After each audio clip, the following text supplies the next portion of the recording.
बच्चों, कैसे हैं आप सभी। उम्मीद है आप सभी बहुत अच्छे से होंगे और बहुत अच्छे से पढ़ाई भी कर रहे होंगे। बच्चों, क्या आप जानते हैं कि मेरा नाम क्या है?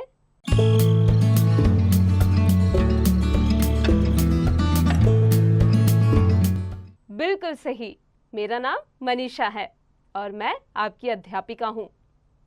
बच्चों, आज की कक्षा में हम जानेंगे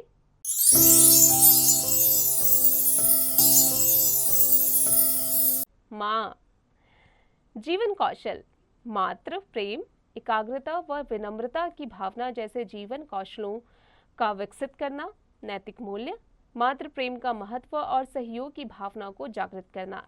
अपने घर में सबसे अच्छी मुझको लगती अपनी माँ, मेरे हर आंसू में रोती, मेरी हंसी में हंसती माँ। बालक बोल रहा है, बच्चा बोल रहा है कि मेरे घर में मुझे सबसे प्यारी, सबसे अच्छी जो लगती है वो कौन है? वो मेरी माँ है, क्योंकि जब भी मैं रोता हूँ या रोती हूँ तो वो मेरे हर एक आंसू को अपने आंचल से पोंछती है, मेरे हंसने पर वह हंसती है। मैं रूठूं तो मुझे मनाती, गुड़िया नहीं दिलाती माँ। जब भी मुझसे गलती होती, प्यार से मुझे समझाती माँ। कहती है कि जब भी मैं रूठ जाती हूँ, नाराज हो जाती हूँ, तो वो प्यार से मेरे पास आकर मुझे मनाती है, मुझे गुड़िया दिलाती है, और जब भी मुझसे गलती होती है तो वो मुझे माफ़ कर देती है। प्यार से मुझे समझाती माँ, वो प्यार से मुझे समझाती है जब भी मेरी गलती होती है और मुझे माफ़ कर देती है। मैं ईश्वर से रोज़ मनाती, कभी न बिछड़े मुझसे माँ। मैं ईश्वर से रोज़ प्रार्थना करती हूँ कि मेरी माँ मुझसे कभी अलग ना हो, कभी न बिछड़े। अपने घर में सबसे अच्छी मुझको लगती अपनी माँ, मेरे घर में सबसे अच्छी, सबसे प्यारी जो लगती है वो कौन है? वो मेरी माँ है जो मुझे लगती है। बच्चों, इसे लिखा है डॉक्टर भावना ने। अब आ जाते हैं इसके अभ्यास कार्य पर।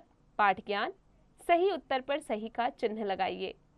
माँ कब हंसती है? बच्ची के हंसने पर। बच्चों, आगे का अभ्यास स्वयं कीजिएगा। निम्नलिखित प्रश्नों के उत्तर लिखिए। बच्चों, यहाँ कुछ प्रश्न दिए गए हैं जो पाठ से संबंधित हैं। पाठ की सहायता से इनके उत्तर लिखिए। कविता की अधूरी पंक्तियाँ पूरी कीजिए। बच्चों, यहाँ पर जो हमने अभी कविता पढ़ी है उसकी अधूरी पंक्तियाँ हैं। कविता की मदद लीजिए और इसकी पंक्तियों को पूरा कीजिए। ज्ञान, शब्द ज्ञान, शब्दों के जोड़े बनाइए। चलते फिरते, उठते बैठते। बच्चों, इसके आगे का अभ्यास स्वयं कीजिएगा। पढ़िए, समझिए और लिखिए। माता पिता, दादा दादी। आगे का अभ्यास स्वयं कीजिए। शब्दों को उलटकर नए शब्द बनाइए। जैसे सब, इसको अगर हम उल्टेंगे तो क्या बन गया? बस। वैसे हवा को उल्टेंगे तो क्या बन जाता है? वाह। बच्चों, आगे का अभ्यास स्वयं कीजिएगा। भाषा ज्ञान, पुरुष जाति की पहचान कराने वाले शब्द पुल्लिंग और स्त्री जाति की पहचान कराने वाले शब्द स्त्रीलिंग कहलाते हैं। जैसे लड़का पुल्लिंग है और लड़की स्त्रीलिंग है। नीचे कुछ शब्द दिए गए हैं, उनके लिंग बदलिए। जैसे माता पिता, श्रीमान श्रीमती। आगे का अभ्यास स्वयं कीजिएगा। सभी चीज़ों, लोगों और जगहों के नाम होते हैं। ये सभी नाम वाले शब्द कहलाते हैं या किसी व्यक्ति, वस्तु, स्थान या भाव के नाम को संज्ञा कहते हैं। जैसे ताजमहल आगरा में है, मोर हमारा राष्ट्रीय पक्षी है। नीचे दिए गए सभी संज्ञा शब्द मिल गए हैं, उन्हें पहचान कर अलग अलग लिखिए।